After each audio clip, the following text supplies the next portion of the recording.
Today, we're going to do a portfolio update video, but before we do that, if you're new here and you never see my channel, my name's Elliot and I upload videos about investing, the stock market, and I do portfolio update videos just like this one. So if you're interested in this kind of stuff, please consider subscribing, give this video a like, and let's jump right into it.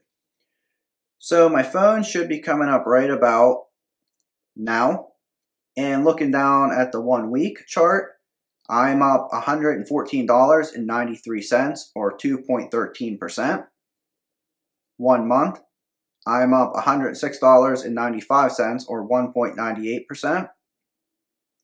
3 month chart, I'm up $321.23 or 6.18%.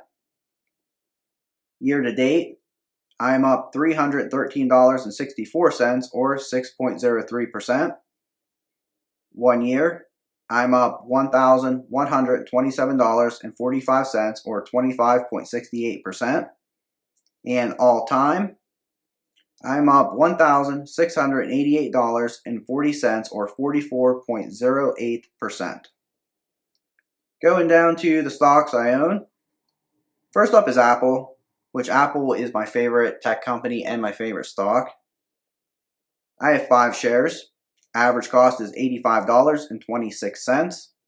I'm up $440.86 or 103%. And I love all Apple's products. And one of my favorite things about Apple is that if you look at the dividend yield, it is a 0.56% dividend yield. So they have plenty of room to grow that dividend yield over time. Next up is Microsoft. I have 1 share. Average cost is $185.10. I'm up $282.68 or 124%. And I have been dollar cost averaging into Microsoft lately.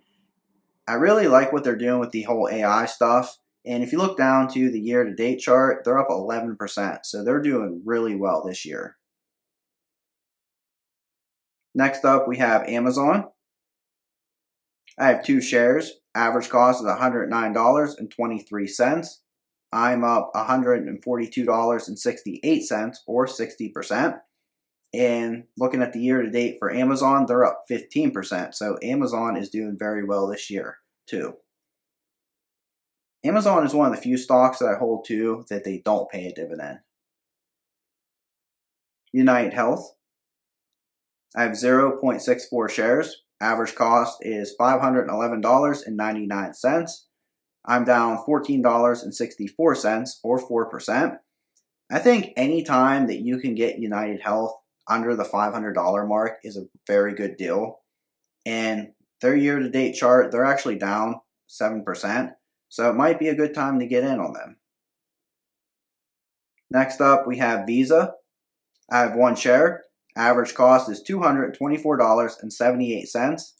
I'm up $70.25 or 26%. And this is another stock that I want to dollar cost average into more.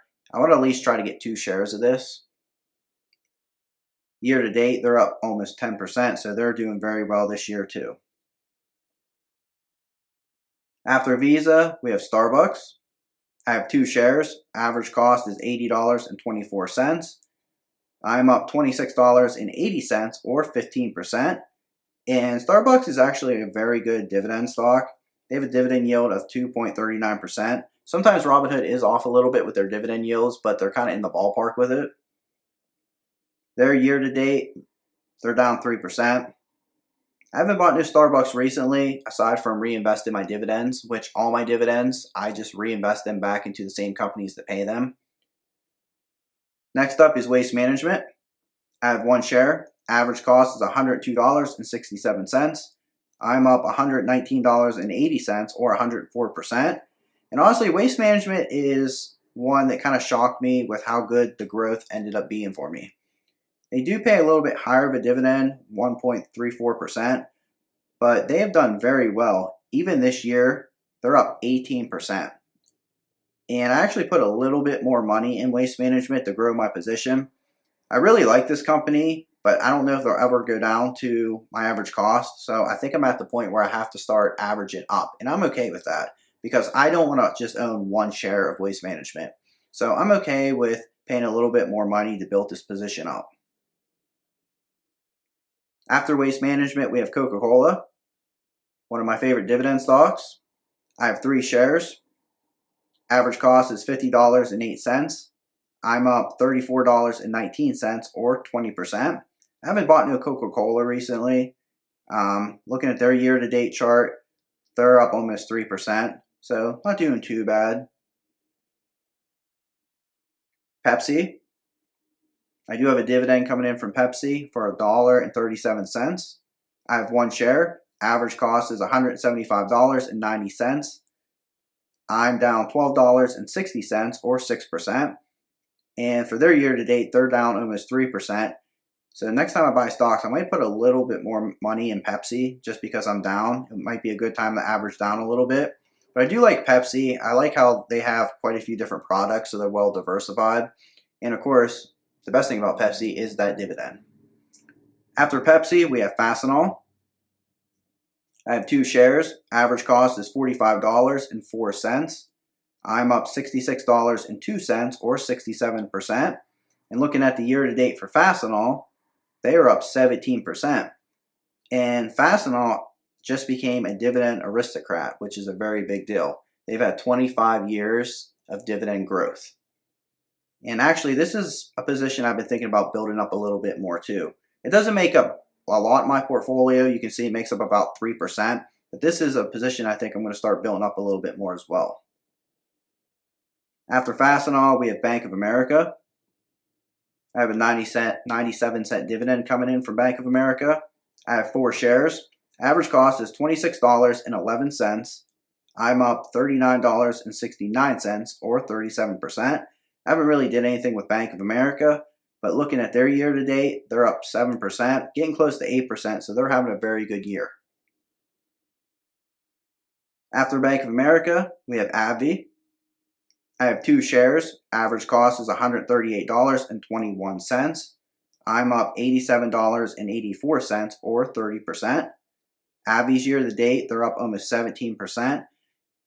Going down to their dividend yield, they have a 3.33% dividend yield. And one thing I like about AbbVie is you get the best of both worlds when you invest in AbbVie. Not only do you get growth, but you get a nice dividend yield. And AbbVie is probably one of my favorite healthcare stocks. Next is Abbott. I have 1 share. Average cost is $102.18. I'm up $18.94 or 18%. I haven't bought no AbbVie recently, but looking down at their year-to-date, they are up 10%. After Abbott, we have American Water. I have 2 shares. Average cost is $140.73. I'm down $43.59 or 15%. And looking at their year-to-date, they're down almost 10%. So this is a very good opportunity for me to lower my cost in American Water. They do pay an okay dividend yield, 2.35%, but this would be a good chance for me to get under $140. So next time I buy stocks, I'm going to keep this in mind. Next up, we have Semiconductor ETF, ticker symbol SMH. I have 2 shares. Average cost is $158.53. I'm up $140.80 or 43%. Looking at their year-to-date, they're up almost 33%. And this is an ETF that I dollar cost average into every single time I invest. Looking at their expense ratio, it's 0.35%, so a little high, but this is an industry that I'm very bullish on. I love all the companies in this ETF. If you look at their top 10 holdings, NVIDIA, AMD, Intel, they just have everything. I really like this industry, and I really want this to be probably one of the bigger portions of my portfolio. Right now, they only make up about 8%, almost 9%, but I would like this to be more around 15%. Next up, we have Vanguard High Dividend Yield ETF. I have 1 share. Average cost is $106.91. I'm up $13.36 or 11%. Looking at the year to date, they're up almost 7%. I haven't bought no VYM in a while. If it comes down a little bit, I would like to kind of load up on a couple shares, but for right now, I'm not buying any. And last up is Vanguard S&P 500 ETF. I have one share. Average cost is $355.72. I'm up $162.97 or 33%. And I think I say this in every video. This is an ETF I invest in every single time. This is a must for me. Looking at the year to date, they're up 9.51%, and they make up almost 12% of my portfolio. And I've been slowly building that up over time. I really want this to be the backbone of my portfolio. And that is the last stock that I own. And I'd also like to say that I appreciate every single one of you who support the channel. It really does mean the world to me. We're all in this investing journey together, so please, let's keep building this community up. Give the video a like, subscribe, and let me know in the comments below. How is your portfolio doing? And what stocks are you guys buying? And we'll see you next time.